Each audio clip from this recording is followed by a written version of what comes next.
हाय friends, मैं हूं Manav. Welcome to movie Shoovie. एक मूवी है, वैसे तो आए हुए इसको 2-3 दिन हो गए हैं। इसका नाम है ज्वेल और ये साउथ अफ्रीकन मूवी है जो कि नेटफ्लिक्स के ऊपर रिलीज़ हुई है।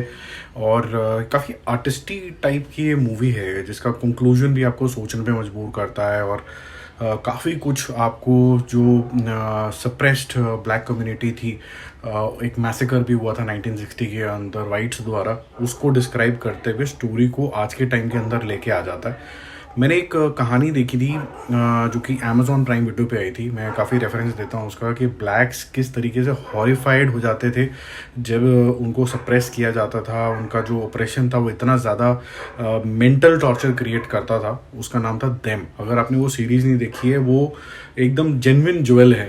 अगर आप देखोगे वो आपको समझ में आएगा कि कैसे साइकोलॉजिकल थ्रिलर, थोड़ा सा हॉरर मिला के उन्होंने वो बनाया है। मतलब रोंगटे खड़े करने वाला है। ऐसे ही यहाँ पर भी सोचने के लिए बहुत कुछ है। वैसे तो साउथ अफ्रीकन सीरीज़ है, आपको मूवी है, आपको ये इंग्लिश में ही सुनने को मिलेगी।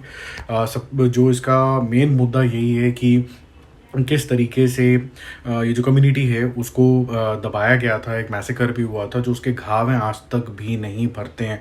और ये जो ब्लैक एंड वाइट के अंदर अनसेड एक कोल्ड वॉर समझ लीजिए, एक दूसरे के लिए नफरत समझ लीजिए, स्पेसिफिकली वाइट ब्लैक्स के लिए। और वो अपनी कम्युनिटी में जो वाइट्स हैं उनको इतना ज़्यादा वेलकम करते नहीं है। तो कहानी हमें सुनाई जाती है टायरा के नज़रिए से। वो एक फ़ोटोग्राफ़र है और वो शार्पविल मेमोरियल में आती है जहाँ पर मैसेकर हुआ था।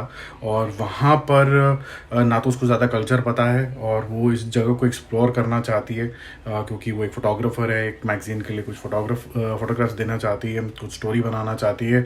उसका खुद का भी एक पास्ट है और प्रेजेंट में उसको एक लड़की सिया भी दिख जाती है जो उसको बहुत ब्यूटीफुल लगती है। वो उसको अपना कंपेनियन बनाती है और फिर उनके बीच में क्या कुछ होता है ये आपको देखना होता है। हालांकि सिया की अपनी एक कहानी है जो एक सब प्लॉट की तरह आगे बढ़ती है, जहाँ उसका बॉयफ्रेंड भी है, ग्रैंड मदर भी है। वो सब चीज़ें आपको यहाँ पर दिखने को मिलती हैं। तो आपको मूवी में अब ये फिगर आउट करना होता है कि ये जो टायरा का जो कैरेक्टर है, जिस तरीके से इंट्रोड्यूस कराया गया है, वो क्या बैड है, क्या ये जो अनवेलकमिंग नेचर ऑफ ब्लैक्स है ये क्या गुड है या बैड है, that they should have let go in today's time.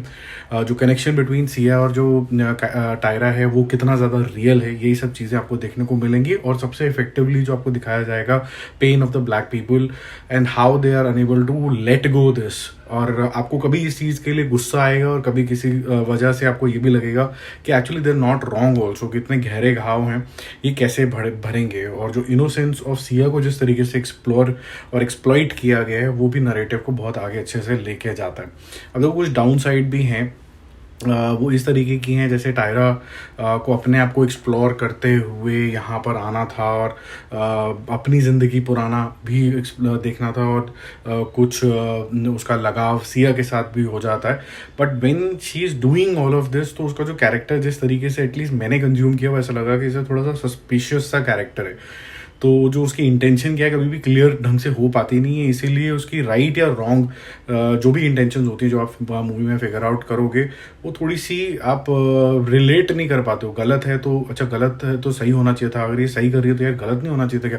वो एक डाउटफुलनेस आपके दिमाग में बनी रहती है। दूसरा एक स्मार्ट यूसेज भी हुआ है कि जब कभी भी अगर एक ब्लैक कम्युनिटी में एक वाइट आदमी आ जाएगा तो उसका जो वेलकम है वो शायद इतना ठीक ठाक नहीं हो पाएगा, आपको वो टाइम ही नहीं मिलेगा, सीधा रिजेक्शन मिल जाएगी।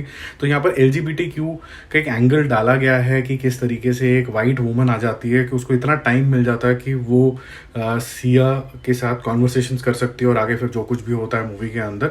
तो वो जो टाइम है वो आपको स्टोरी का नरेटिव आगे ले जाने के लिए हेल्प करता है। तो यहाँ पर कहने की बात यह है कि पहली बार मैंने इस मूवी में देखा कि जो LGBTQ है ये फोर्स्ड नहीं है, ये अच्छा है कि है ताकि ये स्टोरी आगे बढ़ पाए। तो ये अच्छा लगा मुझे।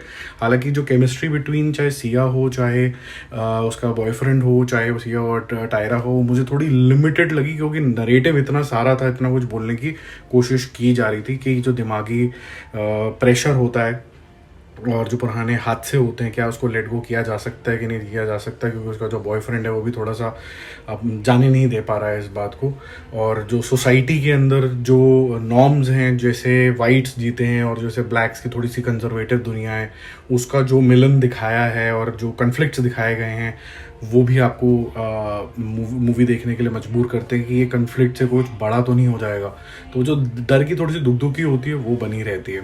इंटरेस्टिंग है, थोड़ी आर्टिस्टिक है, आप देखोगे इसका जो कंक्लूजन भी है, कईयों को अच्छा लगेगा कईयों को नहीं लगेगा, बट सोचने पे तो मजबूर कर देता है। और जैसे हम यहाँ पर भी बोलते हैं कि शायद एक सेगमेंट ऑफ पीपल को शायद एक अलग ट्राइब समझा जाता था, अनटचेबल्स और ये सब चीज़ें करा जाता था, वो शायद आज भी नहीं निकल पाते हैं उस धक्के से इतनी इजीली। तो जो इंडिया में सिनेरियो हमने आसपास कहीं देखे हैं, तो थोड़ा सा हमें वहाँ का जो पेन है उससे थोड़ी सी रिलेटेबिलिटी थोड़ी शायद ज़्यादा बन जाती है। मेरा मूवी जो स्कोर रहेगा इसके लिए वो रहेगा 6.5 आउट ऑफ 10।